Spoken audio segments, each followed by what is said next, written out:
Well, morning, sports fans. 3:22 in the morning. It is July 29th, 2020. Thank God my glasses are somewhat still working. Weaver John C. I've been noticing more and more controversies concerning about snake oil salespeople coming out of the woodworks. And especially con jobs coming out of here and people believing them left and right. Apparently snake oil is one of those things that people put their faith and trust in. Snake oil, not in the proverbial form of the actual oil itself, but in the idea and concept that someone's placebo is going to be the cure-all for everything. This is the panacea for everything. Hydrochlor, whatever the hell it's called. Chloroquine? I guess that's what they call it. And a news organization is saying no. And other news organizations are scratching their head and saying, what the hell are you doing? And more controversy comes up when you have other doctors saying, well, I have proof that all these studies over here. And then other people are saying no, because your proof is bogus. A way to beat the COVID is what we're trying to do at this point over here, and not trying to roll up with our old-fashioned wagon and trying to sell piss water to people and telling them that this piss water is going to be the absolute solvent of their dreams.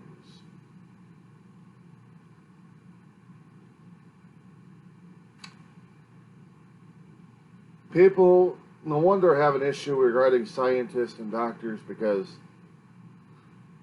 when you have other quote-unquote doctors and scientists from both sides going after each other concerning the treatments of COVID, they're not working with each other, they're working against each other. So it makes me wonder how the hell we're going to be able to deal with everything. How are we going to be able to deal with a damn virus if we can't get our act together? No wonder back in the early 1900s, when we actually had the quote-unquote Spanish-American flu, well, not Spanish-American, but Spanish flu, when there was a pandemic of a flu bug going around, and people tried their best in how to deal and cope with it. With limited information that they were given, they were told to wear masks, and they wore masks, and they did that for a couple of years, apparently, of what history is being more and more discovered. Which begs me to ask the question, how come this history was buried for over a century and now it's coming to light? I'm not going to ask about conspiracy, I'm asking about timing. Why now? Because at this point over here, what we've got is social media and the access to the internet of all sorts of information, both, well, what we call good and bad, depending on your point of view. Now, I understand the First Amendment rights are important, and we must have the information out there for people to argue and figure things out, whether or not it's legitimate or not. When it comes down for scientific evidence and basis, at this point, a lot of people are still shaking their heads in disbelief, because we've got doctors and scientists, different spectrums, giving their opinions of what should and shouldn't be done. When you get some lunatic out in Texas that starts spouting off religious theories concerning about the COVID and the mask and everything else, and then the president of the, when the office holder of the White House of the United States government is saying that this doctor is truthful and hydrochloroquine, whatever the hell that damn drug is, works, and people should follow it, because they should follow me.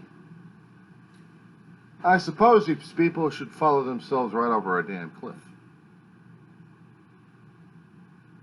I think I should sell tickets, make a fortune off of their misery as they fall off the damn cliff. Not to mention taking everybody else with them at the same time. I'll probably say, hurry, hurry, hurry, see the fools have just jumped off over here. Want to be a part of those fools? Pay me some money. Me profiting off of the misery of others at this point over here, it just makes me one of the same fools that keeps jumping off the cliff. No thanks. I know scientific information is usually scrutinized like crazy, and it has to be, because the science and the medical data just cannot be falsified. It has to be qualified. It has to be quantified. And if it can be repeated again and again and again, it becomes more of a fact and more of a law at this point. And that's what I've been taught concerning about science at this point over here. Sometimes scientific theories are updated until we absolutely know that things are facts. You cannot change the laws of physics, no matter how many times you try. There are certain things in laws of physics that cannot be changed, and don't ask me to quote them. I don't know them offhand. I'm not a physicist. So the question is, well, how do you know if you haven't tried? Have you? That's what I thought.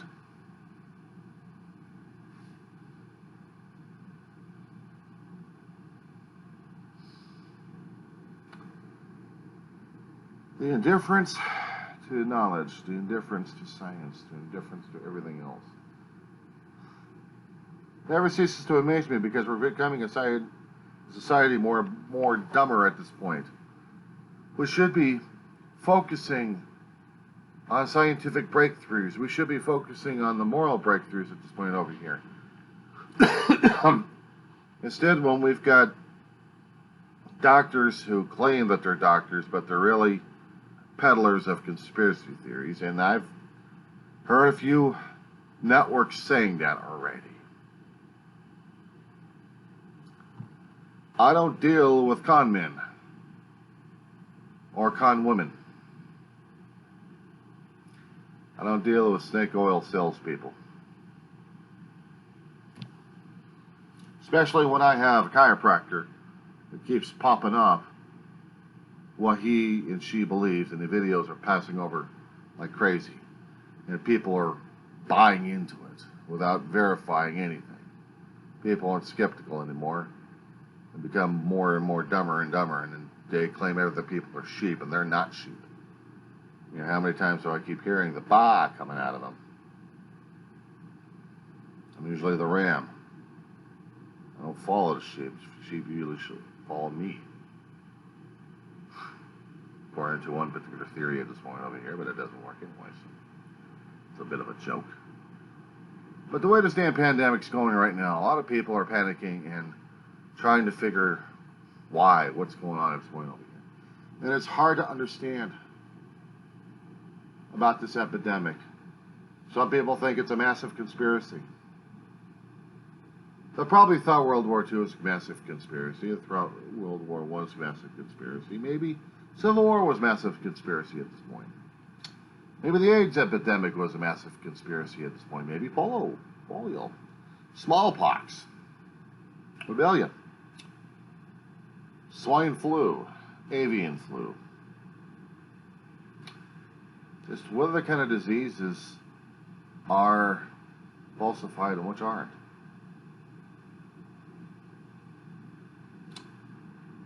I don't get why people follow these kind of things. And it pisses me off that I see a hell of a lot of ignorance out there and a lot of indifference and people polarized of what they want to believe and see at this point. No matter how many times you keep trying to tell them, wake the hell up. And they're saying, you wake the hell up because you're part of a massive conspiracy. You're part of the deep state. I'm not part of deep state anything. I don't believe in this deep state shit. And that's all it is crap. But this is my own opinion early in the morning. at 3:32 in the morning on a July 29th, 2020 of a Wednesday. Believe what you want. If you want to fall over that cliff by yourself, don't drag my ass with you. Don't convince me and others that you're right because you want followers because it's your ego at work, not mine. I'll stay with the scientific evidence at this point over here. And if the evidence points to one direction, I'll go with it. If the evidence is pointing to another direction, okay, we'll have to find out why. Keep an open mind and be skeptical at all times. Don't trust anyone else's word because you're playing the telephone game. And everyone else forgot about the damn telephone game, yet they play it all the damn time, and no wonder they're going up to the cliff. So, enjoy the trip over the cliff. I'll be selling tickets.